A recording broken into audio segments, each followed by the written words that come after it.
Hello everybody and welcome to my presentation on climate change refugia in marine ecosystems, scientific assessment and legal aspects. Scientific uncertainties as how to measure coastal and ocean carbon sinks has led to exclude the oceans from most policy discussions on climate change. The recently published IPCC report evidenced that the ocean is warmer, more acidic and less productive, as well as the enormous risks and costs of delayed action. Reducing CO2 emissions is essential to prevent irreversible impacts, but even the most ambitious mitigation scenario, marine ecosystems are expected to be impacted and adaptation is needed. In this context, it's been widely recognized the protection of marine climate change refugia to enhance the adaptive capacity of marine ecosystems to climate change. But what climate change refugia are? Areas relatively buffer from contemporary climate change over time that enable persistence of valued physical, ecological, and sociocultural resources as the survival of a species. Unlike in terrestrial ecosystems, they remained unexplored in the marine realm, and during last years, authors have often mistaken the concept with other kinds of temporary refuges or pristine areas. Recent research clarifying the concept indicates that the main functionality of these ecosystems is the long-term buffering of climate stressors. So these scientific uncertainties and confusion surrounding the concept make difficult to decision makers and managers to protect these ecosystems. Therefore, in order to contribute to the co-production of knowledge, strengthening the science policy interface, I've carried out an interdisciplinary research combining science and international law. So the aims of my study were first to upgrade the definition of climate change refugia in marine ecosystems and further assess their refugial capacity, and second, to explore the protection of these ecosystems under the international legal framework, specifically through analyzing the main relevant conventions to the topic: the Convention on Biological Diversity, the UN Framework Convention on Climate Change, and the UN Convention on the Law of the Sea. I did a systematic to fulfill an analysis of legal sources to fulfill the second aim. So, for the systematic literature review, I first selected all the articles in the peer-reviewed literature that suggested climate change refugia in the presented transparent and clear methods and results. A total of 104 articles fulfilled these criteria and were selected and further included in the descriptive analysis and the refugial capacity assessment, where I've discussed the quality of the variables and the criteria used by the authors to suggest refugia. Regarding the second part of the study, I did an analysis of legal sources to analyze if the concept of climate change refugia is included within legal regulation text, and further explore the extent marine protected areas framework as how to incorporate on it marine refugia and the main challenges and limitations as how to deal with scientific uncertainties. So regarding the results from the descriptive analysis, most of the studies assess refugia in the Pacific and Atlantic Oceans, far followed by the Indian Ocean, whereas studies assessing refugia in the Arctic and Antarctic Oceans were very scarce. Nevertheless, refugia identified on the poles offer a very important window of opportunity for species that may shift to higher latitudes during last decades, avoiding ocean warming.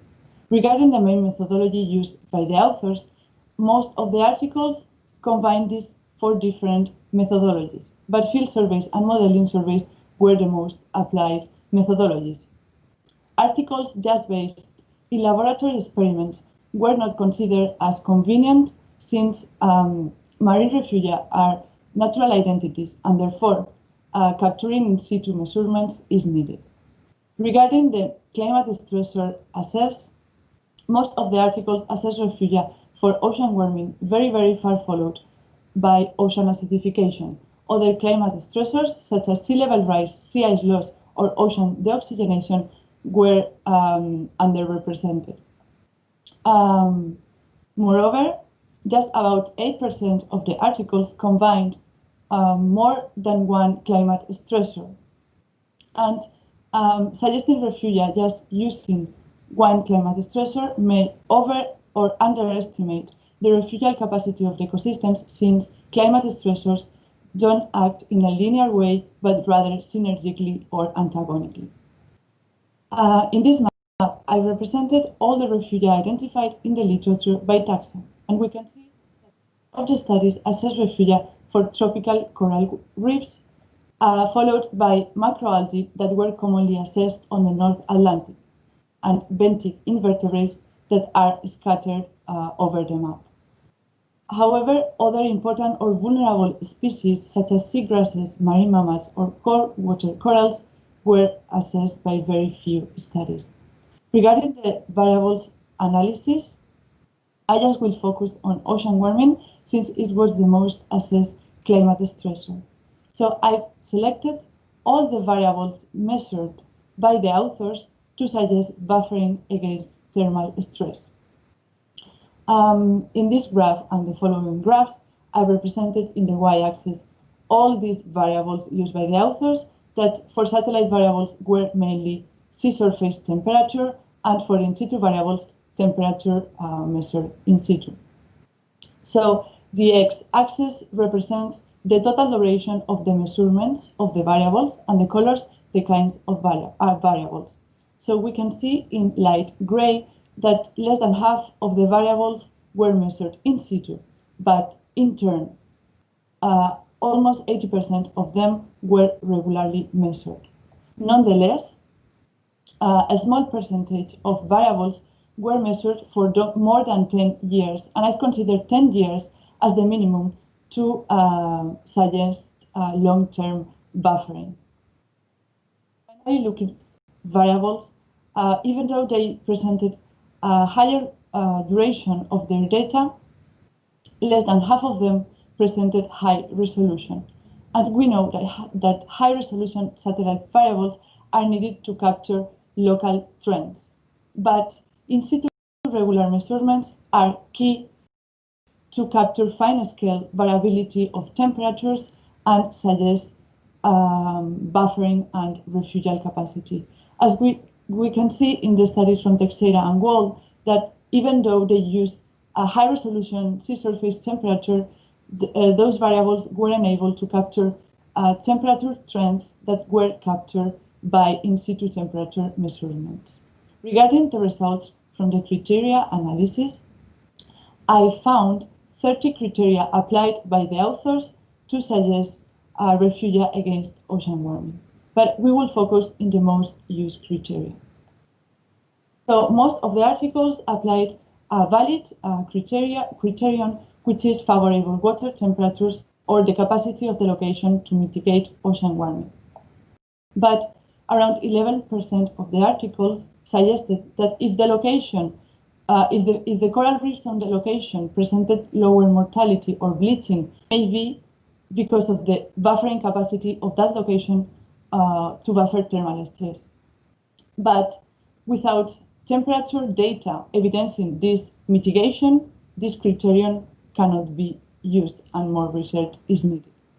Finally, around 11% of the articles suggested that if the location presented species more resilient to thermal stress, that may be because of the refugial capacity of that location. But indeed, we expect the opposite. If the location has the capacity of buffer thermal stress, we don't expect species to be adapted and acclimated and therefore be more resistant to thermal stress. We consider this criterion as not valid. Regarding the results from the legal analysis, are climate change refugia included in international legal regulation text? So here the three columns represent the three conventions analyzed. Marine refugia has just been once included in a regular legal decision text under the Convention of Biological Diversity, calling for the protection of these ecosystems in cold water areas. What the International Marine Protected Areas Framework looks like. So parties to the Paris Agreement have committed to to maintain below 2 degrees the temperature by the end of the century, through presenting national plans on mitigation and adaptation to climate change, as for instance, the protection of marine ecosystems. Parties to the Convention on Biological Diversity had committed to protect 10% by waters by this year, also through presenting national plans. Under this convention, they had developed a process to recognize ecologically or biologically significant marine areas in need of protection. And they select these areas according to 7 international agreed scientific criteria, but refusal capacity of ecosystems is not one of these criteria. Regarding the Convention on the Law of the Sea, they are developing a new agreement to conserve biodiversity in areas beyond national jurisdiction, or the high seas. One of the main bones of the Convention is the establishment of marine protected areas that will be selected according to their own criteria, and refusal capacity is not included. We could identify 3 main limitations of this framework. First, there is a clear lack of political will, since commitments made by the party to the Paris Agreements are not enough to fulfill their main goal. The Article 11 of the Convention on Biological Diversity was not achieved, and we will see if the new agreement on the high seas presents a binding mechanism that ensures protection, since so far in the draft text, this mechanism is not yet included. The second limitation is that most of the established marine protected areas lack of human and financial resources to ensure their protection, as most of them don't present effective protection or monitoring. And finally, there is a fragmentation in this framework, since each of the different conventions has different criteria, category systems, and tools to protect marine ecosystems. So taking into account the results from the systematic review and the legal analysis, how marine climate change refugia could be protected under the legal international framework. So we've seen in the first part that there is a general lack of robust data sets and also some confusion regarding the criteria used by the authors to suggest refugia. But these scientific uncertainties should not prevent parties to the Convention to protect these ecosystems, since according to the precautionary principle of international law, risks of not taking adaptive measures are too high. So I proposed the recognition of a new criterion, climate change refugium, to select ecologically or biologically significant areas that may need protection, but within a general marine protected areas framework, more consistent and representative, used by all the conventions. You have 2 minutes. To first make synergies between biodiversity and climate change, but also to help stakeholders such as scientists that may not deal with different concepts, criteria, etc. So if these 2 premises could be met, more resources could be put into the understanding of these ecosystems, and monitoring will be needed to identify climate change refugia in a more consistent way and promote their protection.